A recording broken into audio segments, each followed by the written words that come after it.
Monde numérique. Denis Plana, directeur général de FreePro, vous venez donc de lancer votre nouvelle box, Freebox, pour les pros. Qu'est-ce qui la différencie d'une Freebox traditionnelle? Ce qui différencie notre offre de la précédente que nous avions, voire même de la compétition, c'est que des dizaines de milliers de clients nous ont aidés à la définir, nous ont aidés à l'enrichir, nous ont fait des remarques par rapport aux versions précédentes. 80 000 clients. Et donc, ce qui fait la différence, c'est de la technologie, bien sûr. On essaye la plus avancée du marché, que ce soit en matière de connectivité, 8 gigabits dans les deux sens, un Wi-Fi 7 meilleur du marché. Mais c'est aussi les services que nous avons mis autour, grâce à nos clients, qui nous ont aidés à enrichir cette solution. Et puis, ce qui nous différencie aussi, c'est la permanence du prix. Nous avons lancé une première offre en 2021. Nous sommes en 2025. Une offre plus généreuse, beaucoup plus de fonctionnalités et toujours au même prix. Moins de 40 € par mois la première année, donc. Alors, elle s'adresse à quel type d'entreprise exactement? Essentiellement aux TPE ou aux PME, marché de prédilection pour ce genre de solution, j'allais dire, tout en un, facile à installer, un prix très agressif. Mais il s'avère que parfois les grands comptes se disent: «Mais pourquoi pas nous?» Finalement, quand vous êtes, par exemple, une chaîne de magasins, vous vous dites: «Bah, j'ai le siège social, j'ai les directions régionales, mais mes 500 magasins ressemblent peu ou prou à des petites boîtes». Donc en fait, il s'avère que nous vendons aussi ce genre, d'offres à des très grandes entreprises qui, pour des besoins très précis, nous l'achètent. Mmh. Mais majoritairement, c'est pour les PME. Mais précisément, quelles sont les différences avec une box grand public? On est, focusé sur des sujets différents. La partie, grand public avec un contenu souvent audiovisuel, orienté vers l'industrie du loisir. Dans le domaine professionnel, on va plutôt s'axer sur des notions de cybersécurité. On va plus s'axer, par exemple, sur la permanence du service avec, ce que nous appelons des backups automatiques. Une coupure de fibre dans un trottoir, au pied d'une entreprise, on ne peut pas accepter une seconde que l'entreprise ne fonctionne plus.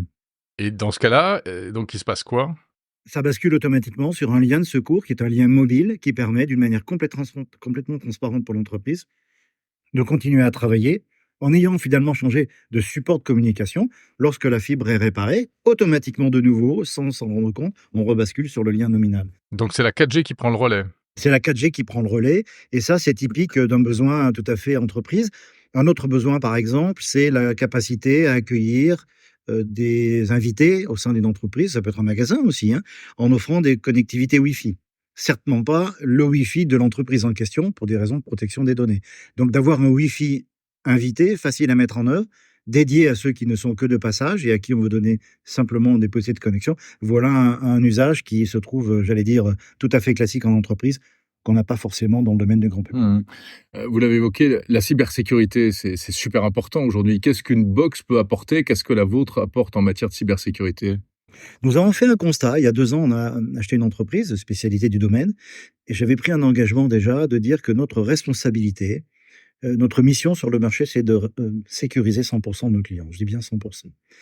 Nous avons mené des études à cette époque-là et on s'est aperçu que le degré de maturité, de notion de risque dans les PME, finalement, était pas très bon. Finalement, c'est un peu comme une assurance voiture. On se dit: «Ah, mince, j'aurais dû prendre une assurance le jour où j'ai eu un accident en roulant autour d'un platane». Et c'est un peu ça qui se passait. C'est-à-dire un peu la politique de l'autruche. Donc, ce que nous avons souhaité en matière de cybersécurité, c'est plutôt d'en parler, de l'inclure dans l'offre et de faire à minima la surveillance des flux qui transitent au travers de la box, entrant et sortant. Une fois qu'avec de l'intelligence artificielle, avec des algorithmes mathématiques, parce qu'on a une base de données de plus de 4 millions d'attaques recensées dans le monde, à minima, on alerte nos clients en disant: il y a quelque chose d'anormal. Il est de votre responsabilité de réagir de la bonne façon, mais à minima, de pouvoir les informer. Voilà une application professionnelle qui, je pense, va contribuer à rendre plus responsable l'ensemble des PME du marché. L'année dernière, une PME sur 2 a fait l'objet d'une attaque, de Mmh. quelque nature que ce soit, phishing ou perte de données, etc. Donc, on se dit, à minima, on fait ça. Ensuite, on a évidemment tout un portefeuille d'offres pour aller plus loin.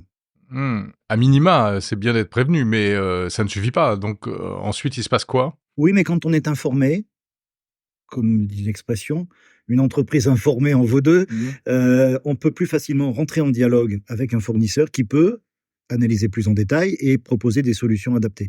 C'est très difficile de n'avoir une notion anxiogène, vous voyez, de faire peur, etc. C'est pas du tout le rôle de FreePro. FreePro, c'est de simplifier l'accès à des technologies et à des univers. Donc, en faisant cette alerte systématique, on rend accessible l'information. Après, le dialogue s'inscrit avec l'entreprise et on fait des solutions adaptées. Tout vouloir faire chez tout le monde est un leurre. Nous n'avons pas forcément ni les compétences, ni le prix, ni enfin les moyens.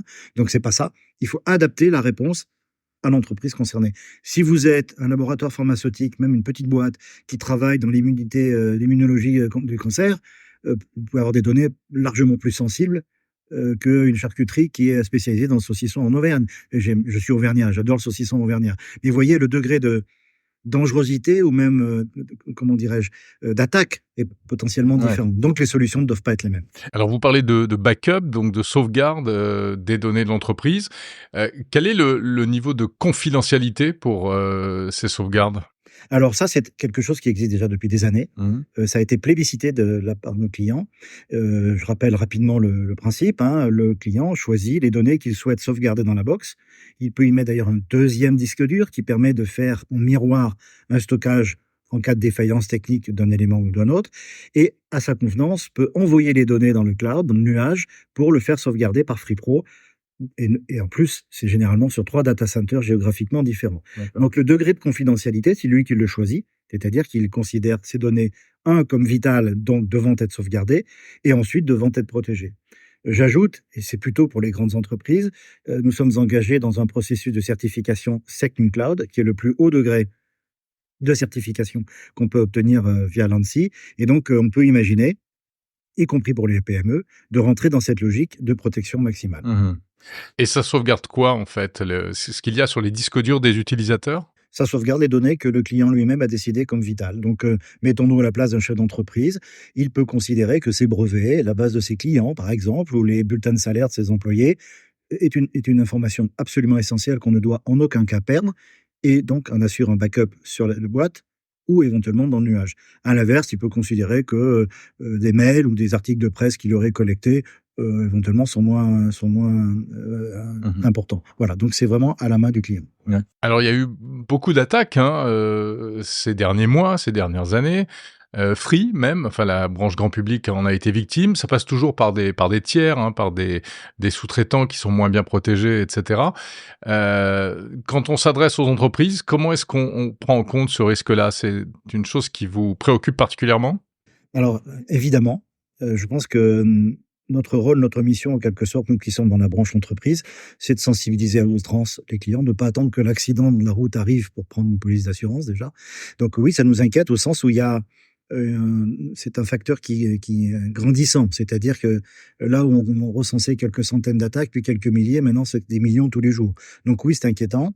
Et en même temps, à partir du moment où vous êtes conscient d'un sujet, conscient d'un problème et vous commencez à vous protéger, vous l'avez à moitié réglé. Alors c'est un peu la course à l'échalote. Le voleur essaye d'être toujours plus malin que le gendarme. On le sait. Et en cybercriminalité, c'est exactement la même chose.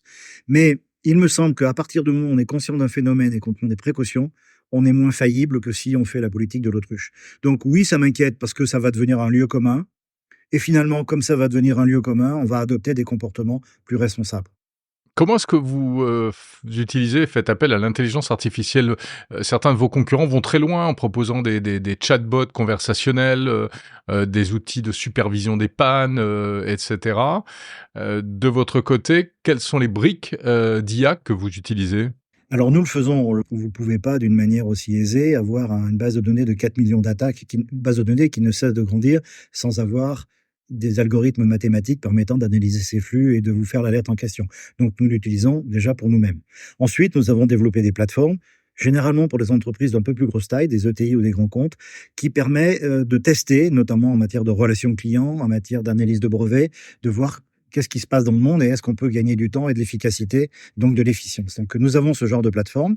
Nous le faisons en relation avec notre société sœur Scaleway, qui a la puissance de calcul et les algorithmes mathématiques permettant de le faire. Donc très fréquemment, nous travaillons avec nos clients pour, identifier les données, parce que un petit phénomène rigolo, c'est que tout le monde veut bien utiliser les données du marché, mais veut pas partager les siennes. Oui. Donc, il y a un petit, c'est un peu schizophrénique comme approche. J'en rigole souvent avec nos clients. Je leur dis, attendez, vous voulez enrichir vos modèles mathématiques de données disponibles, mais vous gardez jalousement les vôtres. Donc, il y a peut-être une manière de faire qui serait de concerner, de considérer une partie des données comme devant être complètement propriétaires et peut-être d'amener à la communauté le reste. Bon, ça, c'est en aparté. Revenons à notre sujet. Il y a des domaines, en particulier dans la relation client, où finalement les entreprises se posent toutes les mêmes questions. Donc on peut entraîner des modèles, j'allais dire un peu les mêmes pour tout le monde. Après, les données propres à l'entreprise peuvent enrichir le modèle différemment. Mmh. Bon, dans le domaine des ETI et des grands comptes, souvent les entreprises sont richement dotées. Il y a des départements entiers, il y a un chief data officer, il y a des ingénieurs qui ont été recrutés. La difficulté, et c'est quand même notre credo, c'est comment démocratiser ça à des clients, à une clientèle donc qui est plus petite Mmh. et qui peut pas être le matin expert en cybersécurité, le midi en intelligence artificielle. Et après, je vous rappelle que les préoccupations d'un chef d'entreprise, c'est un peu les impôts, c'est un peu l'URSSAF, c'est un peu sa concurrence, c'est un peu la RSE, etc., etc., etc. Donc, dans les domaines numériques, dans les domaines digitaux, si FreePro peut un peu aider sur ces territoires un peu complexes à démocratiser et à mettre un peu du sur étagère, eh bien, on en sera ravis. Alors, l'aspect technologique, et tarifaire aussi, c'est bien, mais on sait que pour, les professionnels, ce qui compte aussi beaucoup, c'est, la qualité et la notion de service. Alors, en matière de support client, l'histoire, elle commence dès le premier contact avec un commercial. Et donc, que ça soit au téléphone ou que ça soit in situ dans l'entreprise, on a évidemment des commerciaux qui se promènent partout en France. Le premier contact est souvent essentiel pour comprendre l'entreprise. Donc, généralement, on ne vend rien en première instance, on écoute beaucoup. Ensuite, effectivement, la vraie vie commence. Il faut installer. Et là, ce sont nos ingénieurs, nos techniciens, salariés qui s'occupent de nos clients. Mmh. Ça fait une grosse différence à l'origine. Et ensuite, effectivement, les centres de support, d'experts, on les a souhaités en France, on les a souhaités en proximité de nos clients. Et donc, toute la chaîne, parce que l'expérience client, en termes à la mode, commence au premier contact, en phase de séduction, mais on garde un client sur le sur le long terme, s'il est content. D'ailleurs, je vous rappelle que nos offres sont sans engagement. Donc, on n'a pas d'autre choix que d'avoir un client content. Si on n'a pas le client content, j'allais dire contractuellement, on n'a pas besoin de signer le contrat, il s'en va. Mmh. Donc, quelque part, on a un peu ça chevillé au corps, mais on en profite. J'allais dire, c'est donnant-donnant. Ils exigent beaucoup et on leur pose beaucoup de questions. Et je pense qu'on en sort gagnant. Alors, je dis pas que ça marche à tous les coups. Je dis pas que 100% de notre base installée vont nous envoyer des fleurs ou nous souhaitent les vœux. C'est pas ce que je dis. Je dis simplement, c'est que le deal qu'on a passé sur ce marché, c'est de pas faire comme les autres, d'avoir une proximité, je pense, supérieure, et puis surtout de comprendre que les clients, c'est pas un problème, hein. Les clients, c'est une opportunité. Merci beaucoup, Denis Plana, directeur général de FreePro.